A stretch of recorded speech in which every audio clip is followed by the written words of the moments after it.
கண்டிப்பா இந்த இடம் தான் பட்டா வேணும். நாங்க 60-70 வருஷமா இங்கே இருந்துட்டோம். என் பிள்ளைங்க எல்லாம் இருக்கு. எங்க கணவர் இறந்துட்டாரு. எனக்கு 3 பசங்க இருக்கு. என் பசங்க கூட்டிட்டு எங்க சார் போறது? நடு தெருவுக்கு தான் போகணும். எங்களுக்கு வீடே இல்ல. எங்க பிள்ளைங்களை கூட்டிட்டு நான் எங்க போறது? எங்களுக்கு கண்டிப்பா எங்களுக்கு இருக்கிற இடத்துல எங்களுக்கு பட்டா பண்ணி கொடுக்கணும்.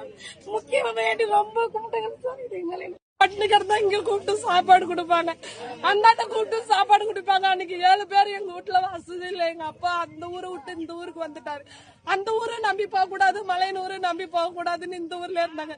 இங்க இருக்கிற குடும்பம் தான் எல்லாம். நாங்க இங்க வேற வேற ஜாதியா இருந்தாலும் வேற வேற ஊரா இருந்தாலும் நாங்க அப்படி இருந்ததே இல்லைங்க ஐயா. ஒரே குடும்பம் ஒரே சனா ஜாதின்னு நாங்க இங்கே இருந்துட்டோம். பசி போக்குன்னு வருஷமா எடுக்கணும்ன்றாங்க.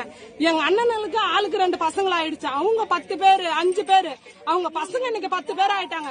எங்க வீட்டுல 20 குடும்பம் ஆயிடுச்சு. இன்னும் இங்க இருக்கிறவங்க எல்லாம் ஆளுக்கு 2 பசங்க 3 பசங்க இருக்காங்க. எங்க அண்ணனுக்கு பசங்க ஆகி எங்க அண்ணன் பேர புள்ள முதலாவும் வந்துருச்சு. இன்னைக்கு இந்த இடத்த விட்டு போன்னு சொன்னாங்க. எங்க அப்பா சொத்து பத்தி எங்கேயுமே சம்பாரிச்சு வைக்கல. அன்னையில இருந்து கல்லு உடைச்சு எங்க கிடைக்கிற வேலைக்கு போய் எங்களை பழக்க வச்சுக்கிட்டு இருந்தாரு. அதுதான் அவ்வளவு முடிஞ்சது, சம்பாரிச்சு வச்சது. இந்த புறம்போக்கு தான் சம்பாரிச்சு வச்சது. இன்னைக்கு திடீர்னு இதை விட்டு போனா நான் ஒரு நாளைக்கு 2 நாளைக்கு ஆதரவு கொடுக்கலாம். அதுதான் என்னால செய்ய முடியும். அவங்க 5 குடும்பத்துக்கு என்னால என்ன ஆதரவு பண்ண முடியும்? நானும் இல்லாதவங்க வீட்டுக்கு தான் போயிருக்கேன்.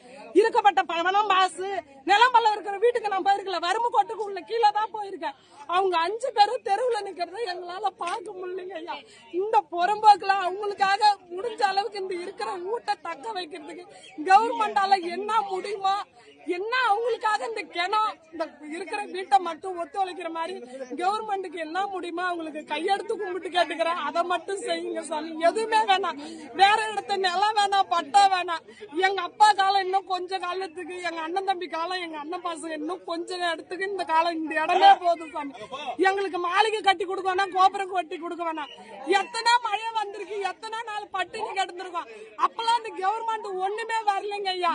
இந்த வெள்ளத்துல அடிச்சுட்டு போறப்ப கூட என்ன ஆச்சு, இந்த வெள்ளத்துல என்ன பண்ணீங்க, ஒரு வேளை சாப்பாடு சாப்பிட்டீங்களா, இந்த வீதியில போனவங்க கூட எந்த கவர்மெண்ட்டும் கேட்டதில்ல. நாங்க 50 வருஷம் அவருக்கு அந்த இடத்துக்கு அனுமதி ஆச்சு. 50 வருஷம் 4வது தலைமுறை ஆகுது.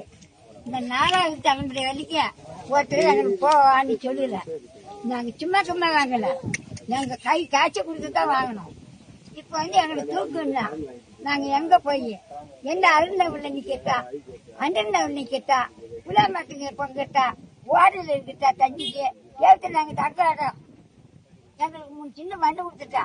எதை வச்சு நாங்க போய்கிட்டு எங்களுக்கு 2 ஏக்கர் நிலம் 3 சின்ன மண்ணு ஊடு கட்டி கொடுத்தா நாங்க எதை போவோம்.